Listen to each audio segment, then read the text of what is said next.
My team and I have been selling on Takealot for the past year, and we've made a couple of mistakes, and I'm going to share it with you so that you don't have to. These products, as a beginner, do not sell. I repeat, do not sell these products. They are a headache and they are time consuming, and of course they are going to lose you money. Trust you me, they're gonna lose you money. I'm not even gonna get into the intro. I'm gonna give you the products right now. The first one is anything that has to do with gloss. I don't care what it is. What we sold was basically cocktail glasses, and we also sold some of those nice glasses, you know, those 3-layered glasses that people do for chai lattes and lattes, and it was a good product. People bought it a lot, but let me tell you, it was a nightmare. We got returns, and not only returns, people would buy the product and then somehow between the courier guy or Takealot or the customer themselves breaking one of the glasses and putting it right back and bringing it as a return. It was a nightmare. These are the things you should not sell. Vases, anything that is actually needs to be packaged in bubble wrap and you know that it might have a potential of breaking, do not sell it as a beginner. If you're a manufacturer and you can actually endure the costs, go for it. That is the first one that you should not be selling. Number 2, anything that has to do with furniture or anything that has to do with like mattresses, or if it's a large product like a fridge or anything that is going to actually cost you a lot to actually ship it to the customer. Because what Takealot does, compared to the product that you actually have, they check how does it weigh and they will charge you with that. So the back and forth of the customer getting it and not working, or maybe it's just so large for storage fees and all other things, do not sell anything that has weighing or just furniture. On our side, we try to sell beds, we try to sell these L-shaped couches.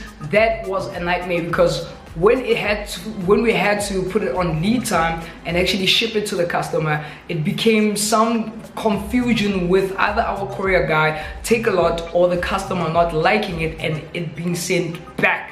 And it's quite very costly to actually have that type of product on Takealot. Number 3, anything to do with makeup or anything with liquids, I would say stay away from it, especially that now we are in September and summer and we're going to Q4 in 2020.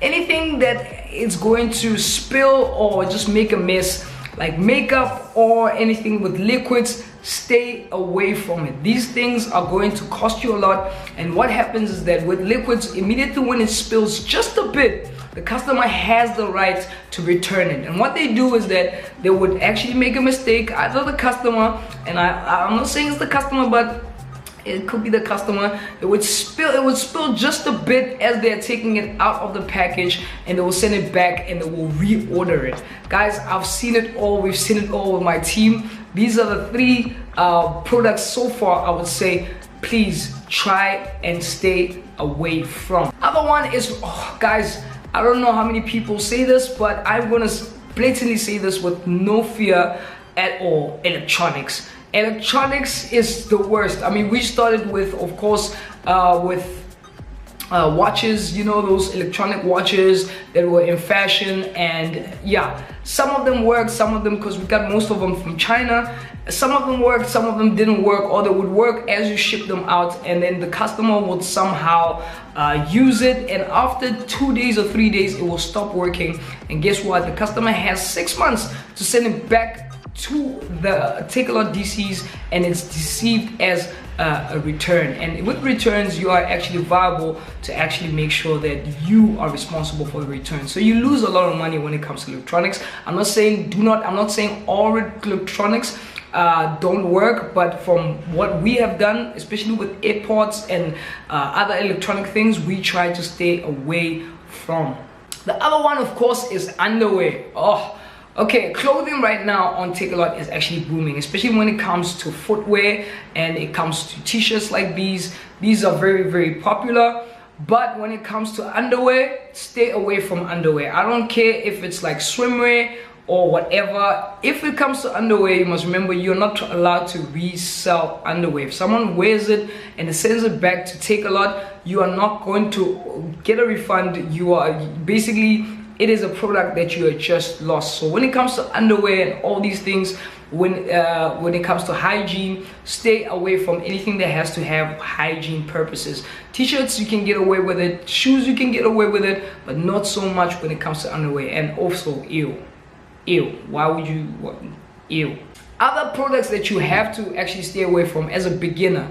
Now I'm talking about beginners. Why I say beginners, there's other manufacturers, they can actually get away with actually sending it to Takealot and having a loss. But when as a beginner, you want to save as much as possible. This is why you have to definitely do your due diligence when it comes to your research. And if you're interested in selling on Takealot and you want to know more about this, I host masterclasses every Thursday, Friday, and Saturdays. So if you're interested, the link is in below. We have it. It's only $250, and we'll give you the breakdown of exactly how to get started on Takealot. But if you're already selling on Takealot, probably watching this video, and you want more information, and you probably are struggling with certain things, the masterclass is definitely the thing you should look out for. Now, with that being said, how has the journey been on selling on Takealot? I don't want to lie, it's one of the best things that I've done. Besides dropshipping, I feel like as a beginner, Takealot is the way to go. And Amazon coming to South Africa, you're looking into actually making more money than in Takealot. I don't know how it's gonna pan out. I thought that maybe Amazon will probably buy Takealot, but we do not know, because Takealot has been around in South Africa for quite some time. With that being said, these are basically all of these. Please stay away from other items. Now in my next video, I'm going to talk about what type of products that you should be looking at selling and what actually wins when it comes to selling on Takealot. My name is B.A Pusha. If you found this video valuable, please make sure that you do like and subscribe. I really appreciate you. I'll see you in my next video.